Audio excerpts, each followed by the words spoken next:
We have two topics that we want to talk about on today's Philadelphia 76ers now, and we're going to begin with some major Knicks injury news as center Mitchell Robinson will miss the season opener and could be out until January. That's on the front side of the show. We'll also talk about Sixers head coach Nick Nurse because he's getting some rave reviews as far as the top coaches in the NBA, so stay tuned for that as well. But how about this? We are 200 people away from 20,000 subscribers. Can we get there with this video?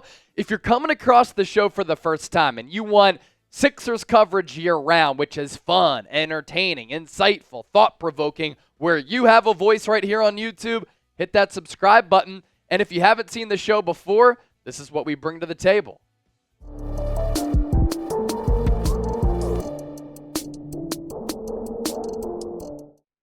All right, let's run it up. You're watching Philadelphia 76ers Now by Chat Sports. Chase Sr. here with you.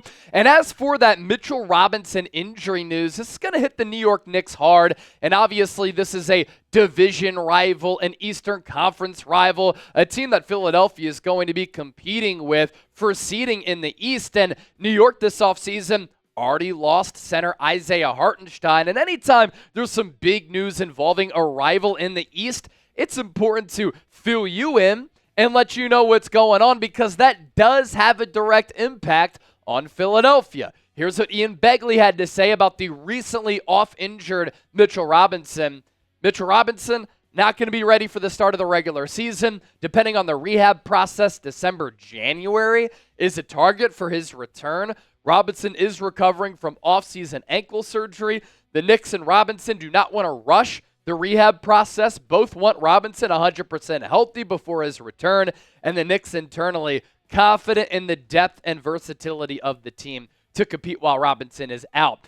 And New York, last year, this year, they've done a really good job of fortifying that depth. They are a deep basketball team, but this is not good news for New York because you could play all the small ball that you want, having Josh Hart play the 4. Josh Hart sometimes even playing the 5, but for a long period of time, when you're missing a player of this caliber, this importance at a position where you're already light as far as depth goes because Isaiah Hartenstein got a bag from the Oklahoma City Thunder, it impacts their basketball club. And stress injuries, very tricky for anybody out there, even for professional athletes, even though their recovery is faster than the normal person like yourself and me, especially for a big though. Mitchell Robinson is a big body, and you can't assume that he's going to come back 100% or even returns this year with his injury history. And I know that Joel Embiid did perform pretty well against Mitch Rob in that first-round series. There were a couple of moments, especially at MSG, when Robinson did perform well against Embiid, and then he was lost for the rest of the series as that series progressed. And these injury concerns are a concern for Mitchell Robinson. You look at his games played by year, 66 in 2018-19, 61, 31, 72, 59, and 31 this past year. And that is the case with bigs. We know that firsthand with Joel Embiid that sometimes they simply cannot stay healthy. So with that, are the Knicks a serious threat to the 76ers? One of my biggest fears, and we talked about this on the show earlier this week, is that the Sixers lose to the New York Knicks in like the first round. That would be a disaster in that 4-5, 3-6 range, 2-7 potentially. Type Y for yes, type N for no. This will also be the pinned comment of today's 76ers Now. So if you get hit with that YouTube ad break, use it to your advantage, scroll on down, and sound off with what you think. As for what that center position looks like for the Knicks, Mitchell Robinson, their top big, and then they did bring back Precious Achiuwa, the former first-round pick out of Memphis who was drafted by Miami. He went to Toronto, now with New York. So he re-upped with New York to return because the Knicks, I think, understood they needed to do something at that center position. And then Jericho Sims, who's never really fully put it together, he will then become the backup center behind Achiuwa as Mitchell Robinson is out. Achiuwa, I think he's a pretty solid player, and I think it was game 4 at the Wells Fargo Center when I thought he played really well for New York in stopping Embiid. He's athletic. He can run from rim to rim. He can protect the rim. Occasionally, he could stretch it out to the outside and knock down a three from time to time. He's not as big as like some of the other prototypical centers across the league, but very active as far as hitting the glass. He could sky and block some shots, and usually the points and the rebound production, it's pretty evenly distributed. As a starter in 18 games played last year, his numbers did go up, and they were pretty damn good numbers. Like 12.5 points will play, so too will 9.5 rebounds. It's nearly a double-double there. Offensive rebounds per game, 3.8.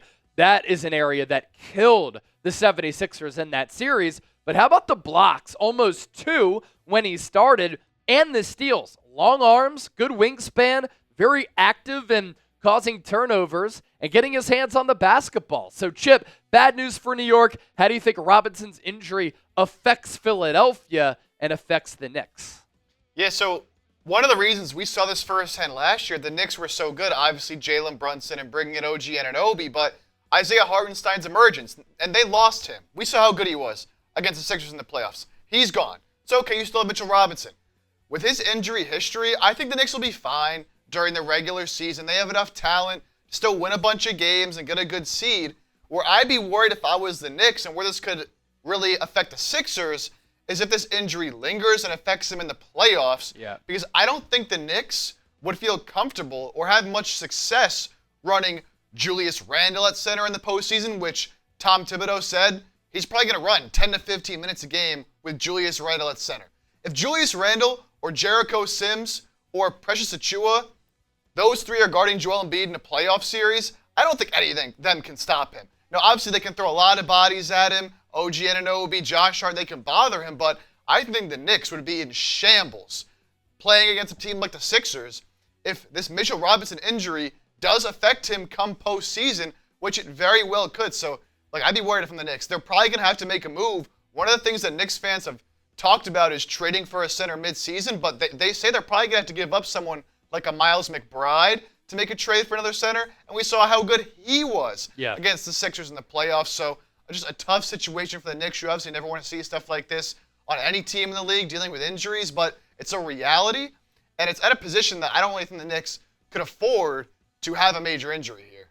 Yeah, and I think Embiid, given the current construction of the Knicks roster at that center spot, would be able to feast against that iteration of the Knicks. Coming up next here on today's 76ers Now, is Nick Nurse the best coach in the National Basketball Association? We're going to have that conversation just around the corner, but first we want to welcome a sponsor back on board here on 76ers Now, and that is Factor Meals. Fall is here, and fuel up for these fall days with Factor's no prep, no mess meals. Meet your wellness goals in time for this time of the year thanks to the menu of chef-crafted meals with options like Calorie Smart, Protein Plus, and Keto. Factor's fresh, never frozen meals are dietitian approved and ready to eat in just 2 minutes. So no matter how busy you are, you'll always have time to enjoy nutritious, great tasting meals. I'm very serious and picky about the food that I take in. My running streak on Sunday, going to hit 521 days. Been doing a lot more lifting. Can you tell? And Factor is able to fuel me up. So make today the day that you kickstart a new healthy routine.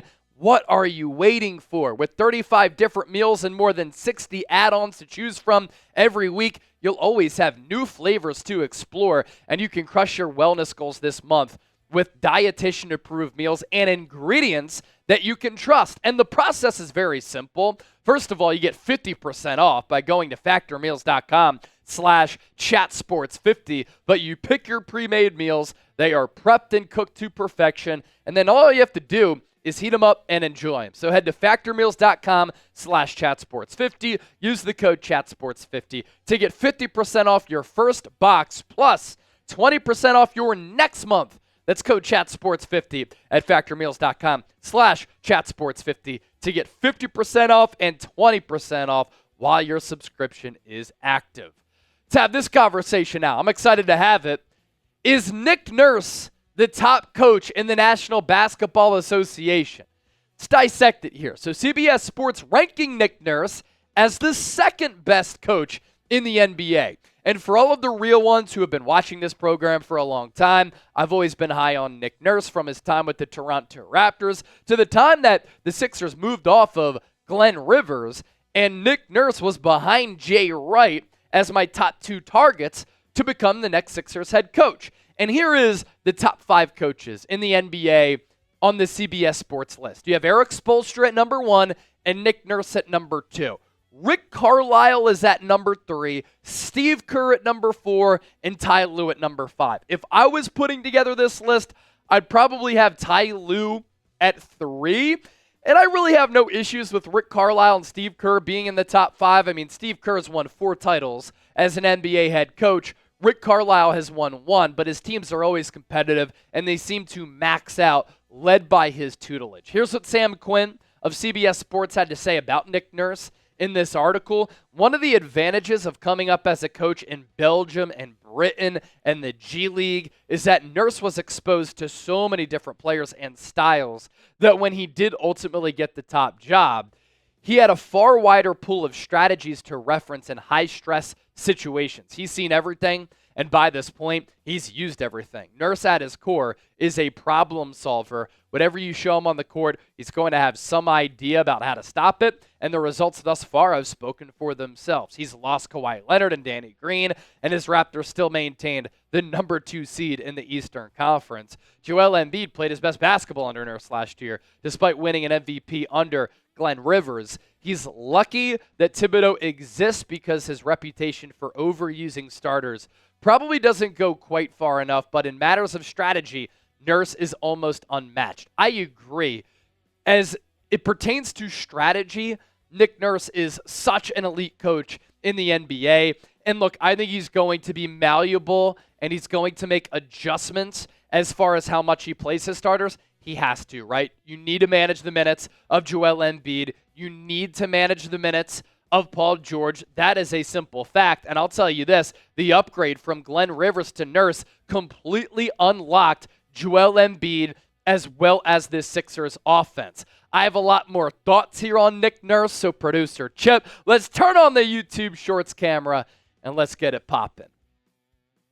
Nick Nurse was ranked the 2nd best coach on the CBS Sports article, and I think that's justified. He's behind Eric Spoelstra, who's already won a couple of titles with the Miami Heat, but this is why I think Nick Nurse is an elite coach. He's a great tactician.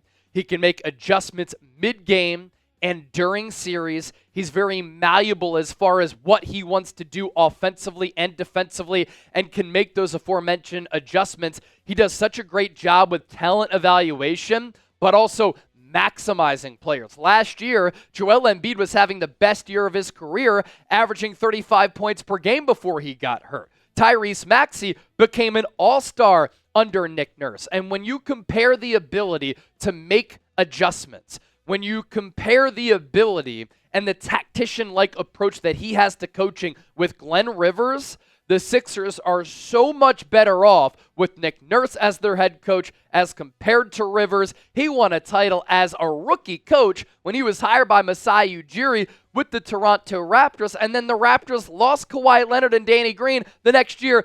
They were the number 2 seed. So his ascent in the coaching ranks has been very, very fast, and I love the decision of Daryl Morey a year ago to hire him as the next Sixers head man.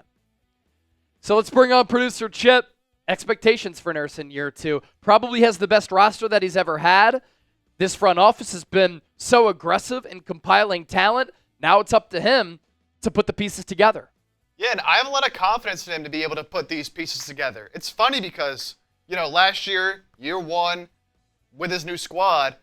This year, yeah, it's year 2, but it's almost an entirely different team, right? So, going to be, again, a lot of moving pieces. It's not like he's returning the same roster and can do a lot of the same things. There's going to be a lot more of sort of what happened last year where you're figuring out your rotations, where guys fit in, how this team's going to play with Paul George and all these other new guys coming in. So it's not exactly, a perfect year 2.